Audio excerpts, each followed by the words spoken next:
Hello YouTube, it is Chris here, and in today's episode we are going to be doing a full test and review of the Cold Steel 4 Max, designed by Andrew Dimko, so stick with me.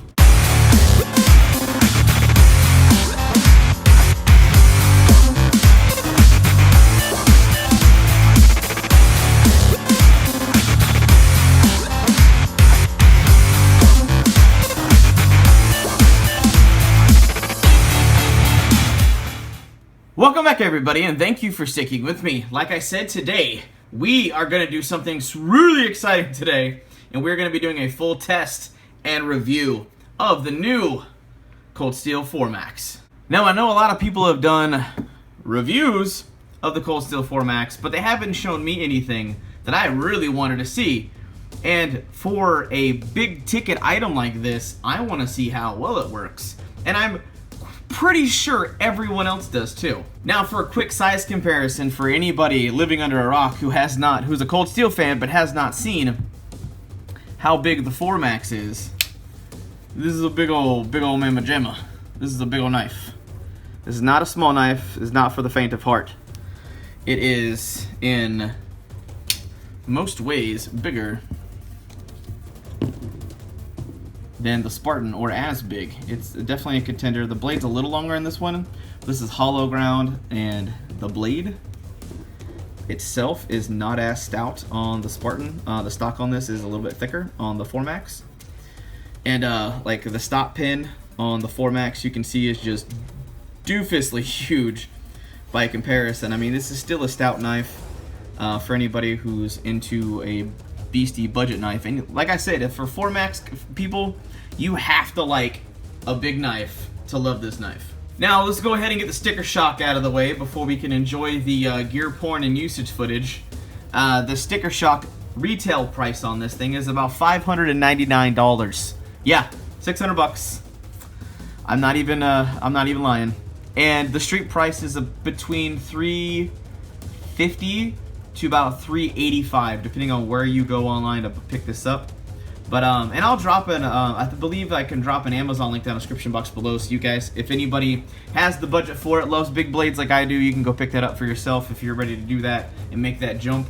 One thing I really wanted to know, because this is basically, with all things considered, a tank, and I really wanted to see what a tank with ultra premium steel, which is CPM 20 CV, could really freaking do. So this knife is just under 10 ounces, and I've carried the Spartan, I've carried the large G10 Espada, I have carried the Talwar, I have carried the extra large Recon 1, I have carried a bunch of huge knives. So for me, carrying that does not bother me at all. That's my preference though.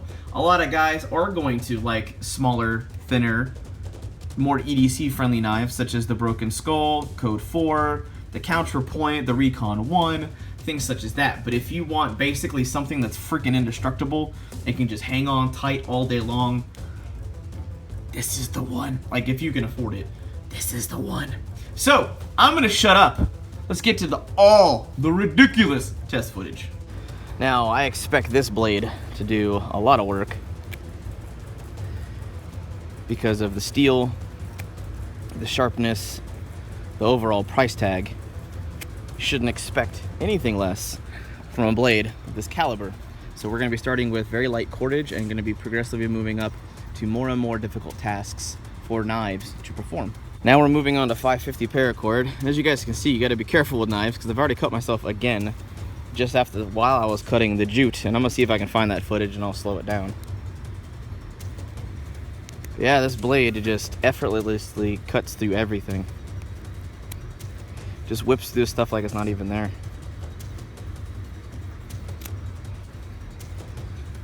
So what we're going to be doing is just literally going through, testing different parts of the blade, different medium, like I said.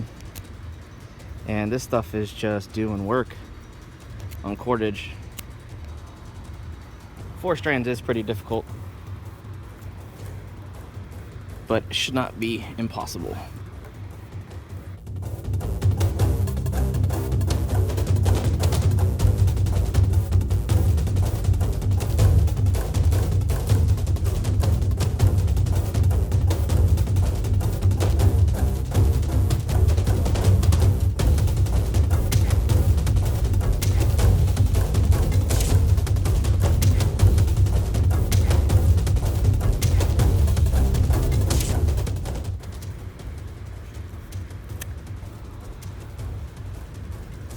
Now this blade is really stout, but it still does a lot of work. But I'm attributing to that it's a very tall blade, which means from spine to edge, it's about 1.5 inches, which for a pocket knife, that's huge.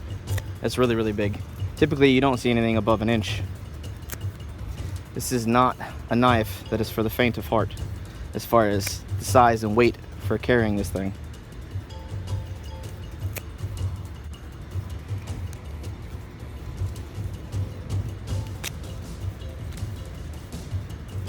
This is double thick. Each one of these is considered a strap.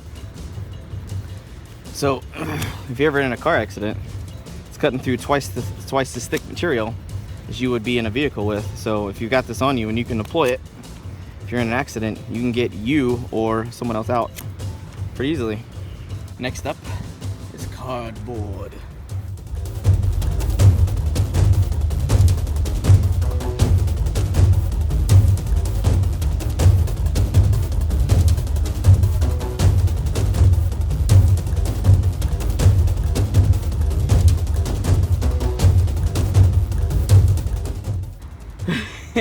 Now that's a lot of cardboard. Now this is not gonna be nearly as sharp because I just had it do a lot of work. But we can find out and see what it's still capable of. Especially for a stout blade, being 3/16 of an inch thick.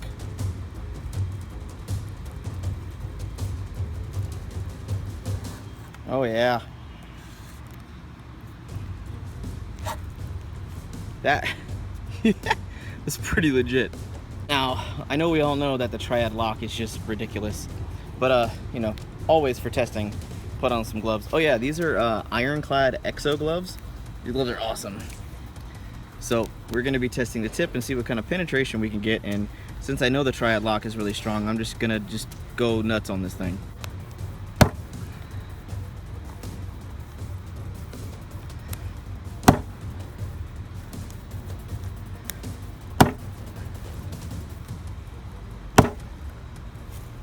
Yeah.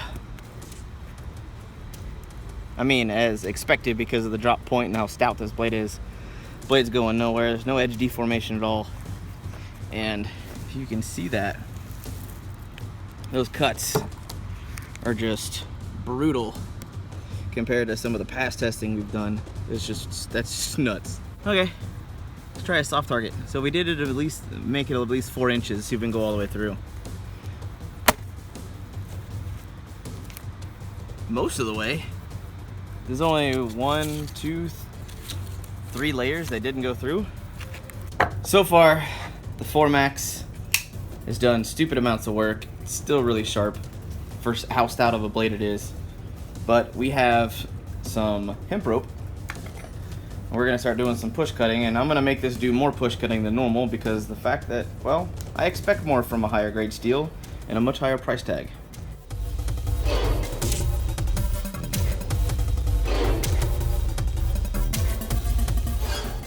That thing is awesome. Just the level of performance and the clean cuts and the amount of push cutting it does, and it's still really sharp. We're probably going to be doing some stuff out of order instead of doing the stabbing. We're going to go outside and doing some light chopping and batoning with this thing. The only reason I'm doing that is because of the triad lock and how just stupidly stout this blade is. I mean, this blade is just ridiculous. It's a tank. This is the only one of the few knives in the world I would trust that are folders to do this kind of work that we're about to do outside.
And as I surmised, this thing is just fucking rock solid.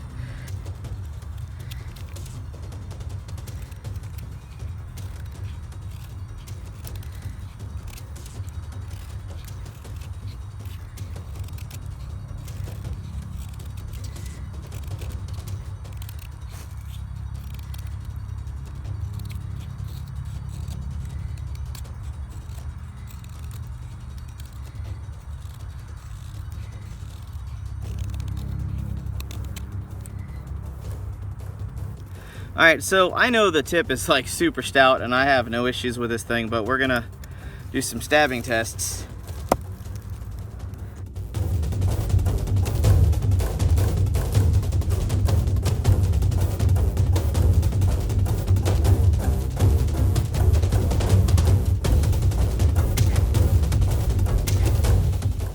Oh yeah. I don't know. I'll bring this closer to you. Yeah, perfect. Nothing wrong with it at all. I think this knife has done some phenomenal work. It did bite me again for the second time. For anybody who follows me on social media, you would have seen the first one.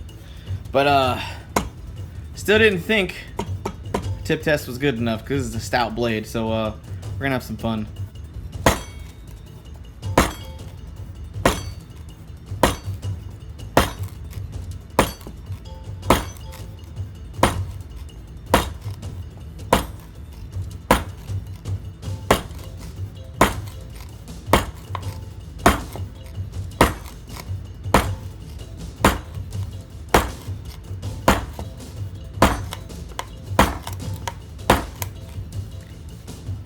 It's pretty much pulling up the wood for me.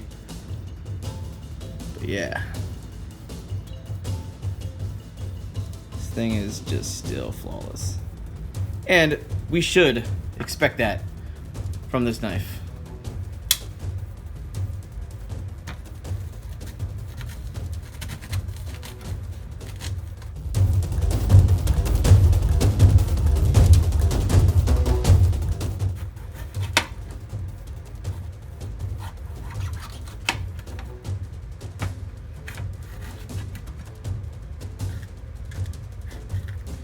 So overall, I know it's not like a chef knife. I mean, it's quite obvious. But if you had to use that out in the out in the campsite when you're doing some camp cooking, how useful do you find that blade? Pretty good. I'm surprised it's still cutting as well as it is without chopping or anything else. And after all that stuff we did to it, now we're doing food prep for dinner. It's still going strong. Mm-hmm.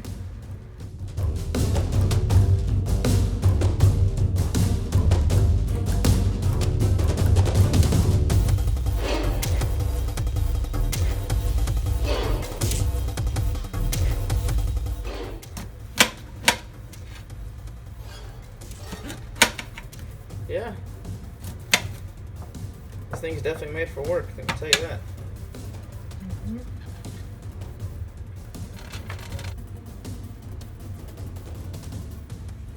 I hope you guys enjoyed all of that test footage. Now, as you guys could see, it did a lot of EDC everyday kind of tasks, and then we started slowly ramping it up to harder and harder medium, and then we moved it into more of an outdoor scenario, and then I cleaned the blade up, and all I used was a sponge and soap and water. That's all I did, just to physically clean the blade, and that's all we did to it. And then we took it in the kitchen and did some food processing for it. All in all, we gave this thing one hell of a workout. I don't think I've ever pushed a knife this far as how much work I really wanted it to do. And what I like to say, what I can definitely say about this blade is it's still biting really hard. Like there's a little test. Yeah, that's where it bit me earlier today. Still biting in. Definitely wouldn't want to go across that edge at all for any reason, even after all that work. But something I want to show you guys is the edge on this thing is still stupid. You might see some smudges, but... So I'm guessing what you guys might want to know is, what do I think about it? Well, I like it, because it's my knife. So I'm going to be biased. And it performed really, really well. This is one of the highest performing steels I've ever seen. It was able to process piles and piles and piles and piles and piles of work, and I know for a fact it can keep going without me having to do anything to it. It may not be like, you know, hair popping sharp, and it may not be paper shaving sharp, but it's still got a great edge to get things done.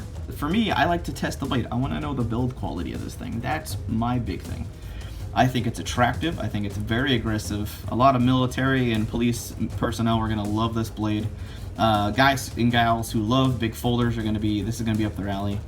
This has a really. It's got good ergonomics, but because it's so much thicker than a lot of other blades, it just fills your hand really, really nicely, and it's not too stout. Yes, it does have the lanyard hole.